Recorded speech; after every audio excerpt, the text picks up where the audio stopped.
Namaste, welcome to my channel. I'm Chinmayee, and today we are learning a few asanas, a few yoga poses that are absolutely beginner friendly.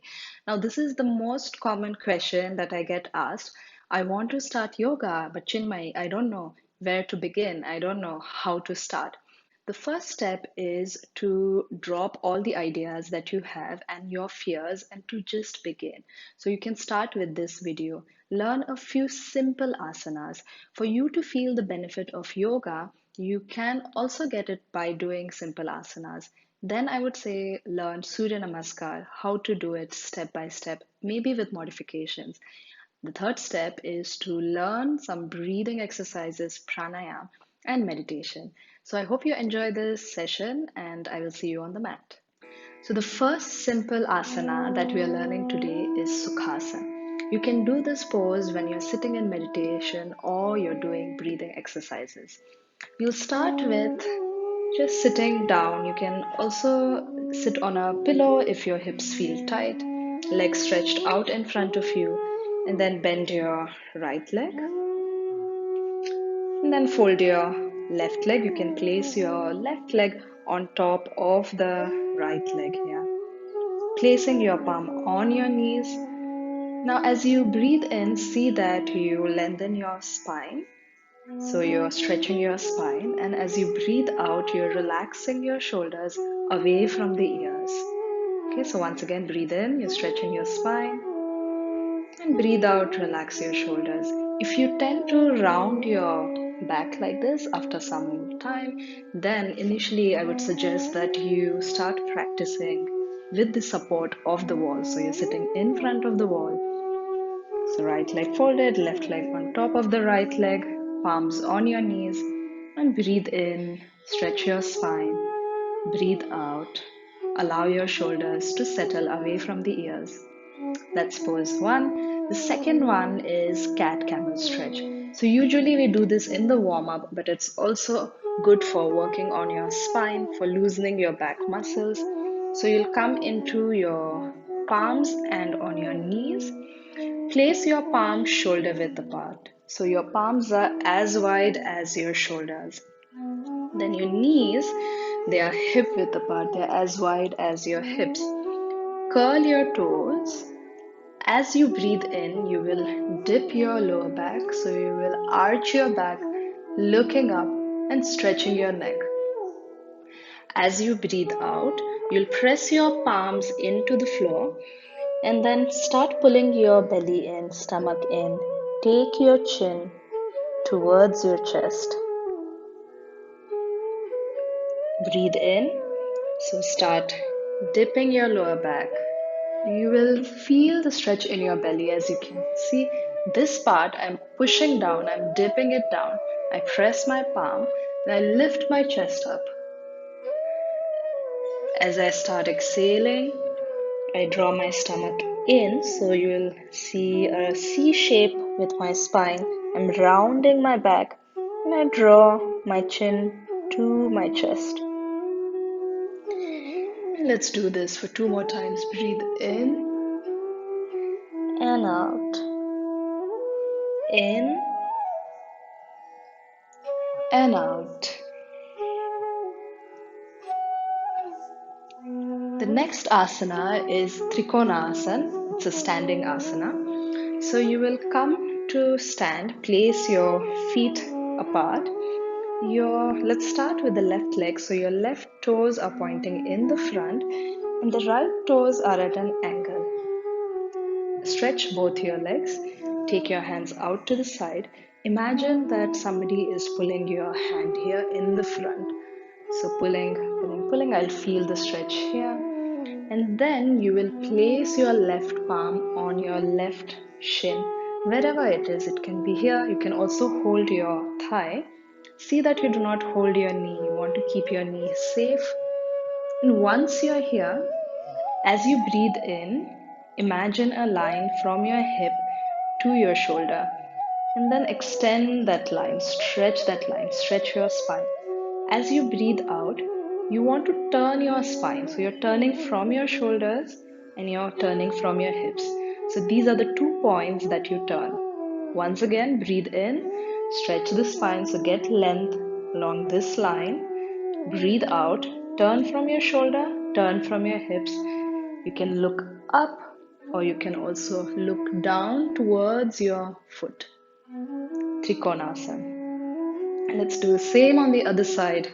So you will, now your right toes are pointing to the front, left toes are pointing in. See that your feet are firm, your legs are strong.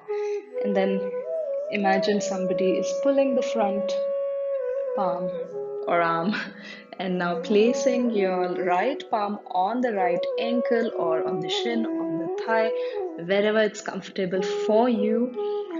As you breathe in, stretch the spine, so you're taking your shoulders away from the hips.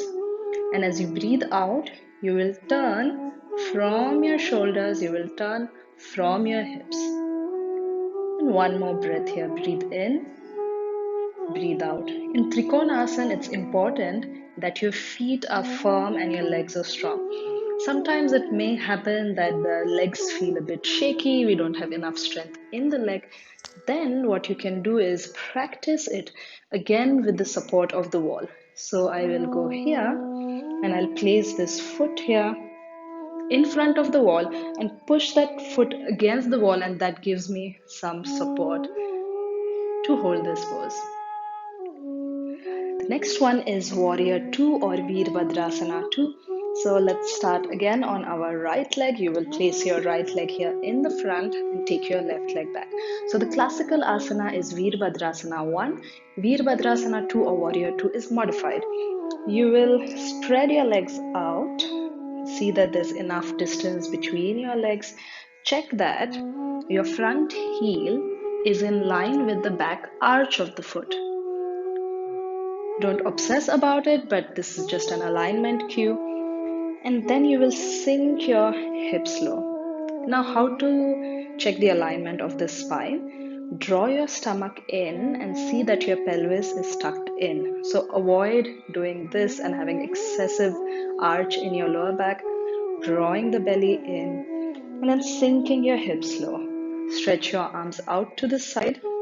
And you're looking at the tip of the middle finger. That's the point where you focus. And holding here, smiling. One more breath. Take your hips as low as possible. If you have a knee pain, then you can take your hips slightly up and hold here. Okay, now on the other side. So you will open your left leg and the right toes are pointing towards an angle. See that your front heel is aligned with the back arch of the foot, and then stretch your arms, bend your front leg. Another common mistake that I see students often doing is that you will lean onto one side like this. So see that your body is in the center, and then take your hips low. To protect your knee, check that it's not falling in like this. You're putting a lot of pressure on your knee, or out. It stays in the center, pointing in the direction of the toes. One more breath.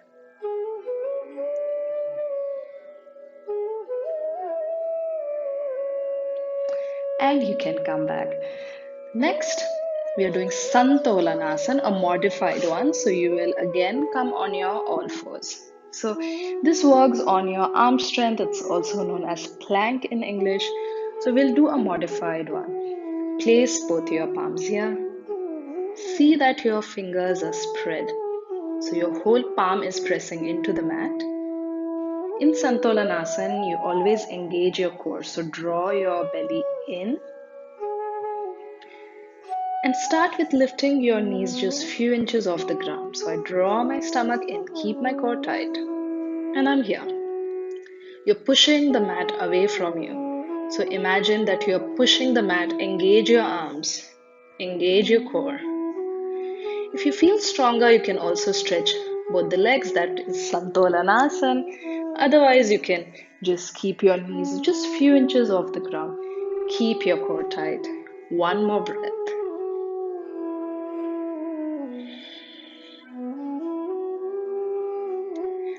Take your knees down, going into child's pose. It's also known as Shashankasana. In my school, we call it Sharnagat Mudra or surrender pose.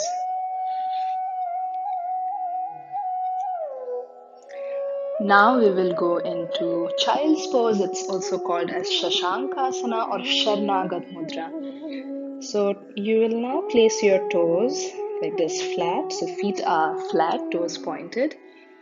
Knees are slightly apart. Start pushing your hips towards your heels. So I gently push my hips here towards the heels. So the hips may or may not touch the heels, that's fine. You will bend forward, put your head down. So if your forehead is not touching the mat, that's okay. You can just make fist here, one on top of other, and place your forehead on the fist, or you can also have a pillow in front of you. And you can hold this stretch for as long as you want, and it will release tension from your back. So let's hold here for 3 breaths.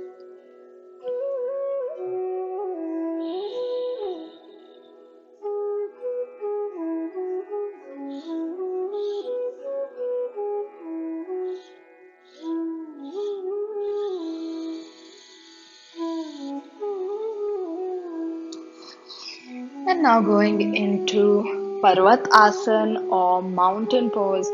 So also called as downward facing dog. So this is one of the most common asana that's you will find it in the vinyasa flows in Surya Namaskar. So starting here into all fours, curl your toes. First start lifting your knees and then start pushing your hips up.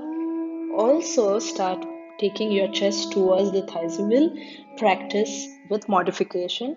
Your knees are soft. So if your hamstrings are tight, you're keeping your knees soft and holding this asana. If you want to move your heels a little bit, go ahead.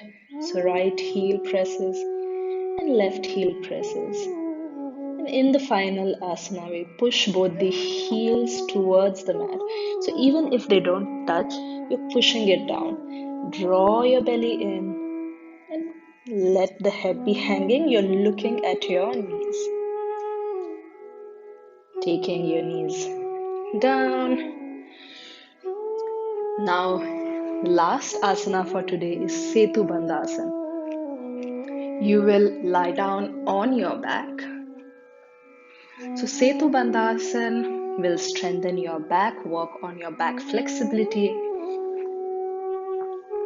So place both your palms here besides your hips and fold your legs. Place your feet on the mat. Now your fingertips should be touching the heel. That's where you keep your feet, almost touching your heels. From there, you will squeeze your butt and lift your hips as high as you can. See that you're not doing this with your knees, so the knees are not going out, they're pointing in the front.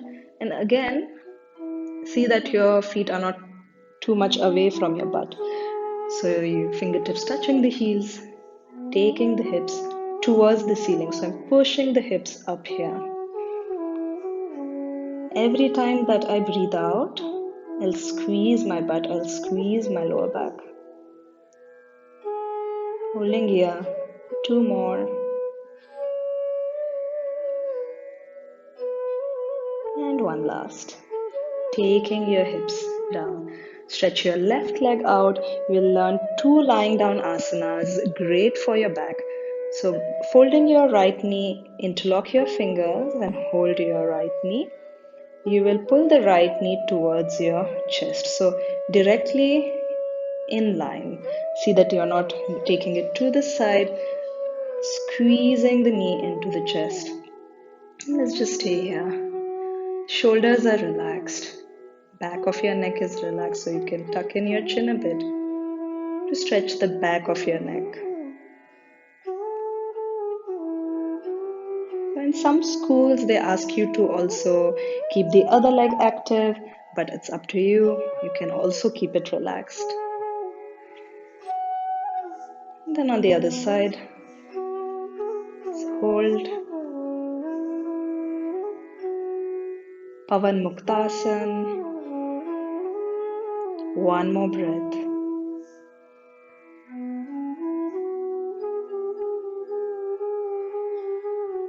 and release. The last asana is Shavasana. So you are lying down on your back, let your toes fall apart, and the palms are here besides your hips. They're turned upwards, and that will relax our shoulders. So you have to see that your lower back is not arched, so you're relaxing it. And if there's too much gap between your lower back and the mat, you can do this modification. So folding both your legs, my feet are apart, I join my knees. So feet apart, knees together, and just staying here. Breathing in, as you breathe out, you relax your body. You can do this modification in the yoga class if your lower back doesn't feel good in Shavasana. And now you will turn to one side, press your palm, and come up to sit. Again, let's sit in Sukhasana. So these are a few simple asanas that you can do to start your yoga practice. The next step would be to learn Surya Namaskar.